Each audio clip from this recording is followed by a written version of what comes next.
Salut à tous, Rebecca fait 17 pour cette nouvelle vidéo. Donc on est à, alors on va compter vendredi, samedi, dimanche, lundi, mardi. On est au J5 de mon opération à l'hernie discale. Comme vous pouvez voir, je suis assise, je suis debout. Par contre c'est douloureux dans les dodos, la posture assise. Après j'ai pas le droit d'encore prendre la voiture jusqu'à 4 semaines. Ce que je peux faire en ce moment, j'arrive à un petit peu m'asseoir quand même. J'ai pas besoin de du réhausseur pour les WC, donc déjà c'est déjà pas mal. Euh, je prends ma douche avec compagnie de mon mari quand même parce que c'est assez compliqué. Les chaussettes, j'arrive toujours pas à les mettre tout seul. Pantalon, ça va un petit peu. Euh, Passer l'aspirateur en hauteur, tout va bien. Tout ce qui est en bas, c'est une cata. Machine à laver, tout ça, je peux pas trop le faire vraiment. Je le fais, mais il faut que je sois accroupie, etc. Enfin, il faut que je travaille surtout sur le quadriceps. En fait, c'est-à-dire que je descends vraiment au niveau de mes jambes, et ce que je faisais jamais avant, et je me pique plus du tout, le dos. De toute façon, je ne peux pas parce que j'ai ma cicatrice qui est juste là. Là, on attend l'infirmière qui devrait arriver. Pour l'instant, qui n'est pas là. Elle doit me changer mon pansement, donc c'est le pansement tous les 2 jours. Donc elle doit me changer mon pansement, me remettre de la bétadine, ça va picoter. Et qu'est-ce qu'elle doit faire? Elle doit sûrement voir si les strips ça va ou on les change, ce qui en fait sert au niveau de la cicatrice. Voilà. À part ça, sinon le moral ça va un peu. Le moral ira un peu mieux quand je pourrai faire un peu plus de choses à la maison et être moins dépendant de tout le monde. Voilà. Moi, le seul truc qui m'angoisse, vu que je suis un peu maniaque, c'est que l'infirmière n'enlève jamais ses chaussures quand elle rentre. Donc je suis obligée de la laisser passer. Je la fais me changer mes trucs debout et puis basta, casse-toi. Et puis après, un coup d'aspirateur, parce que j'ai quand même un Dyson qui est assez haut, donc je peux passer un coup d'aspirateur, parce que ça m'angoisse énormément. J'ai 2 enfants qui seraient tout le temps par terre, donc voilà, les nids de merde sur Paris, par terre, les gens qui crachent et tout. Les gens ils rentrent chez toi, ils ont les pieds sales, c'est ce quoi, elle a marché dans la merde et tout, merci quoi, enfin bon bref. Je préférais le dire parce que voilà, ça me stresse un peu. S'il y a des infirmières qui nous regardent, sincèrement, pensez aux gens. Moi, je sais pas, quand je faisais des livraisons en pharmacie, quand j'allais chez les gens et que je rentrais directement chez les gens, j'enlevais tout le temps mes chaussures. À part si c'était vraiment crade, mais quand la maison est propre et que tu vois que la maison est propre et qu'il pleut dehors, tu t'amuses pas à rentrer à mettre tes chaussures dans la maison quoi. Non, bon, bref. Voilà, après il y a jeudi, je crois, jeudi ou vendredi, il y a une aide ménagère, une aide de femme de ménage qui va venir pendant 2 heures, de 13h30 à 15h30, faire le ménage dans la maison. Bon, alors ça je suis pour et contre en même temps, parce que en fait la personne ne connaît pas comment tu fais l'aspirateur, et il y a tellement de choses à faire dans la maison que on peut aspirer tous les jours, bien sûr, faire des choses assez régulières, comme par exemple les buffets, des choses comme ça, parce que la poussière s'accumule quand même au niveau de ça.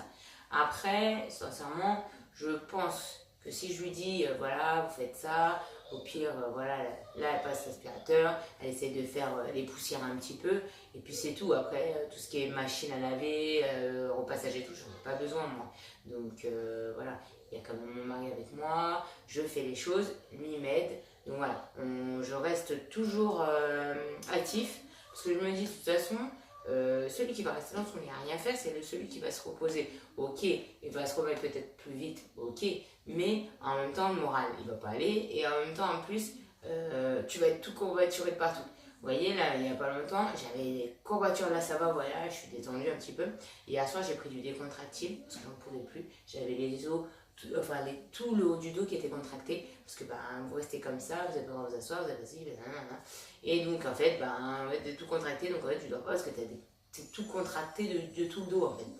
Et en fait, comme tu as une cicatrice, tu peux pas faire des gestes, des mouvements, des étirements, c'est pas possible. Donc tu fais des mouvements, voilà, ça s'arrête là. Parce que sinon tu tires sur la cicatrice et c'est pas bon.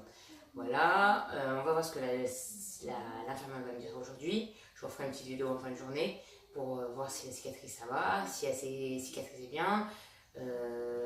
Moi, en même temps, comme je vous disais, je prends du protéochoc qui me permet d'éviter les hématomes. C'est une grosse dose d'arnica et qui aide à la cicatrisation avec les oméga 3. Et après, j'ai tout un complexe de vitamines de chez Solgar qui m'aide à la coagulation avec le fer, le zinc pour la cicatrisation, la vitamine B pour un peu aller mieux, toutes les vitamines groupe B, le zinc, le chrome. On a aussi la spiruline pour avoir un coup de boost parce qu'après une anesthésie générale vous êtes cassé. De la spiruline, du magnésium, du cuivre, etc., etc. Enfin, en tout cas, il y a du complexe pour cicatriser, du collagène à l'intérieur pour aider à la cicatrisation cellulaire, tout ça. Donc pour l'instant, ça a l'air de fonctionner, tout ce que je prends. Je le prends tous les jours, jusqu'à cicatrisation complète. Après, quand ça ira mieux, je réduirai ça. Je garderai parce que c'est quand même un bon complexe avec beaucoup de vitamines. Par contre, la gélule, je ne vous raconte pas, la gélule énorme. Vous voyez des jolis de Doliprane 1 gramme, bah c'est pire. Voilà. Mais bon, après, je prends de la spiruline à côté aussi pour avoir un bon coup de boost. Et du magnésium en plus pour vraiment avoir ce coup de boost sans avoir de déprime derrière. Parce que comme je fais plus de sport, voilà, moi j'ai besoin de... Et je sors pas mal, j'essaie de marcher un petit peu, ma marche, les escaliers. Je fais les exercices que le kiné m'a demandé aussi pour faire des choses comme ça, vous étirez, pour étirer les quadriceps, les musclés et pour étirer un tout petit peu le dos. Tout ce qui est fente avant aussi, bien sûr sans poids comme je faisais avant, pour rééduquer tout ce qui est les jambes. Et voilà, pour l'instant je fais que ça. À la fin du mois, le 26 février ou je sais plus quand, je revois le chirurgien. On va faire un point, je vais sûrement avoir des séances de kiné pour rééduquer ma cicatrice, mon dos et tout, parce que tout le bas du dos je ne le bouge pas, parce que je suis rigide. J'ai jamais été aussi droite de ma vie au niveau du dos. Et voilà, hier j'ai quand même fait, au bout de... On était à 4, c'est quand même parfait. Mon mari me dit, mais t'es sérieuse, tu viens de te faire opérer, tu joues à Just Dance.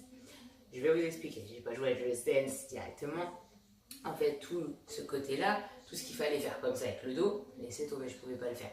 Donc ce que j'ai fait moi, c'est que j'ai fait des mouvements avec les bras. Des trucs comme ça, je pouvais les faire, des choses comme ça, mais tout en n'ayant pas des mouvements brusques, parce que sinon mon dos, je ne peux pas. En fait, je m'écoute pour pas me faire mal, mais en même temps me faire plaisir et pouvoir jouer avec mes enfants.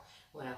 Donc en même temps, ben, je peux pas sauter, je peux pas courir, bon d'accord, ok, mais j'essaie de faire des jeux différents pour pouvoir changer mes idées, penser à autre chose que la douleur.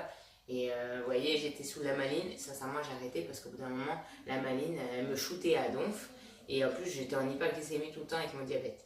Donc moi, j'ai pris maintenant du Doliprane.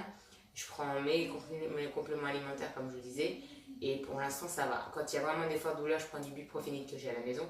C'est un anti-inflammatoire assez puissant, qui a 12 heures d'intervalle en NLP, libération prolongée, et de l'acupan en ampoule, quand l'ampoule ne pète pas dans votre verre. Voilà. Et sinon, si vraiment j'ai des problèmes de constipation, parce que on a peur de pousser et tout, maintenant ça va mieux parce que j'arrive à m'asseoir sur les toilettes, mais je prenais du linsoy à la framboise qui est sucré, malheureusement parce qu'il n'existe pas sans sucre. Pour ceux qui regardent la vidéo, ceux qui sont dans les compléments alimentaires, ça serait très bien de penser aux diabétiques, ça serait bien. Les gens qui ne peuvent pas manger de sucre. Et donc, je prends les petits linsoy et ça me ramollit, il y a de la paraffine à l'intérieur, donc ça fait glisser plus facilement, on est moins obligé de forcer. Après, je vais vous dire, on a une cicatrice dans le dos, forcer c'est surtout là. Quand j'avais eu ma césarienne, c'est plutôt là qui avait été complexe pour moi, que là dans le dos, je trouve pas que ça soit trop énorme. Je ne demande pas de forcer, je ne suis pas constipée non plus, mais voilà. Donc je vous tiens au courant. J'ai sorti tout pour l'infirmière qui est juste là-bas. Et je vais vous faire une petite vidéo pour vous.